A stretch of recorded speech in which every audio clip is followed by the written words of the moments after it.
अस्सलामुअलैकुम दोस्तों। रसूल अल्लाह सल्लल्लाहु अलैहि वसल्लम ने फरमाया, जब तू माल की ज़कात अदा कर दे तो जो वाजिब हक तुझ पर था वह तो अदा हो गया, आगे सिर्फ नवाफिल का दर्जा है। और जो शख्स हराम तरीके से सूद रिश्वत वगैरह से माल जमा करके सदका करे उसको उस सदके का कोई सवाब नहीं मिलेगा, बल्कि उस हराम कमाई का वबाल उस पर होगा।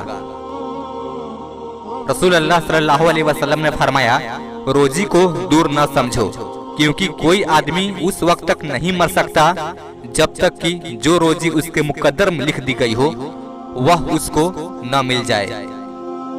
लिहाजा रोजी हासिल करने में बेहतर तरीका इख्तियार करो, हलाल रोजी कमाओ और हराम को छोड़ दो। रसूल अल्लाह सल्लल्लाहु अलैहि वसल्लम ने फरमाया, मेराज की सब मेरा गुजर चंद ऐसे लोगों पर हुआ जिनके पेट धरों के मानिंद बड़े बड़े थे, जिसमें सांप थे जो पेट के बाहर से नजर आ रहे थे। मैंने हजरत जिब्राइल से पूछा, यह कौन लोग हैं? तो फरमाया, यह सूद खाने वाले हैं। रसूल अल्लाह सल्लल्लाहु अलैहि वसल्लम ने फरमाया, जिसने इल्म को छुपाया क़यामत के दिन उसको आग की लगाम पहनाई जाएगी।